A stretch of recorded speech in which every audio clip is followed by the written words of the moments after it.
राज्याचे उपमुख्यमंत्री अजितदादा पवार यांच्या हस्ते जालना शहरामध्ये राष्ट्रवादी कार्यालयाचं उद्घाटन करण्यात आलं.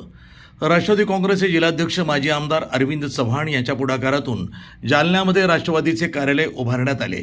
राष्ट्रवादी पक्षाचे जालना जिल्हाध्यक्ष माजी आमदार अरविंद चव्हाण यांच्या पुढाकारातून जालन्यामध्ये राष्ट्रवादी काँग्रेसनं प्रशस्त कार्यालय उभारले. या कार्यालयाचं उद्घाटन उपमुख्यमंत्री अजित पवार यांच्या हस्ते करण्यात आलं.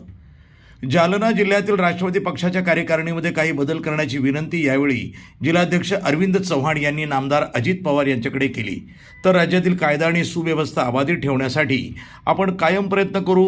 फुले शाहू विचारांनी सर्व जनतेला न्याय देण्याचा प्रयत्न करू, अशी ग्वाही उपमुख्यमंत्री अजित पवार यांनी यावेळी बोलताना दिली.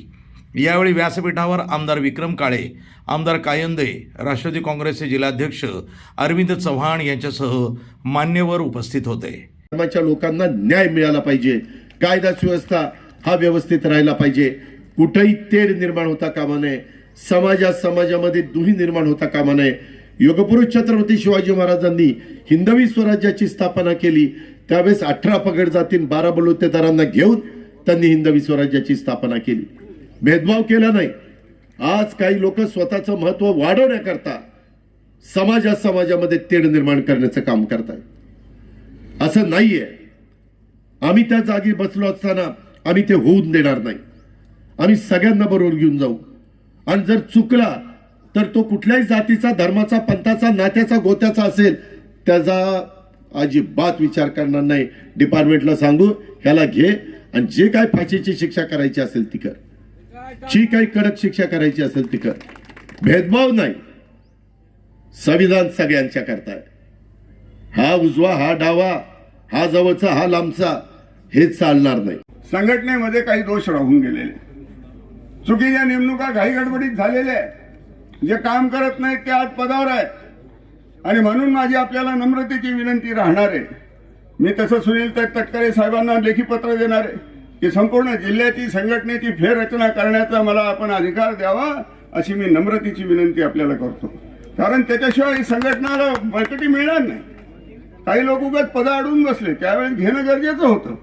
त्यामुळं यासाठी आणि रोज सकाळी तुम्ही पाहता त्या टीव्ही वरती तो संजय राऊत दादाच्या नावाने अधूनमधून बोंबलत राहतो.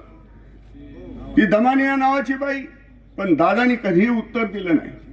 दादा अशा फालतू लोकांना उत्तर देण्याच्या भानगडीत पडत नाही. आणि म्हणून दादाच्या राऊताविषयी सांगेल आणि दमानियाविषयी की बेमतलब की बातें यूं ही कर जाते हैं, बेमतलब की बातें यूं ही कर जाते हैं, हल्के जब मस्ती में आते हैं तो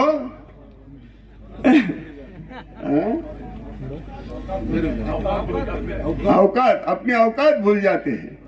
हल्के जब मस्ती में आते हैं तो अपनी औकात भूल जाते हैं. तर ते अशी सगळी मंडळी आहे. पण दादा कामावर विश्वास ठेवणार नाही. तुम्ही पाहिलं का दादा कधी प्रत्युत्तर देतात? दादा देतानाच्या भानगडीत पडत नाही. कारण काम करणारे व्यक्तिमत्व आहे. त्यांचं दादांचं कामच उत्तर देत आहे. आणि म्हणून 41 आमदार आले. पण दादा 41 मध्ये 42 झाले असते हो. आपण जर घनसावंगीच्या ऐवजी जालना सोडलं 42 झाले असते. पण ते राहून गेलं. प्रचंड असं लोक सर्वसाधारण सामान्य माणूस मला बोलत होता. मी दादांना विनंती केली, पण काही कारणाने राहून गेलं, राजकारणात गडबडीत. त्यामुळं माझं काही त्याच्याबद्दल रोष नाही. दादा एक कुठं ना कुठं भरून काढल्याशिवाय राहत नाही. NTV news Marathi, Jalna.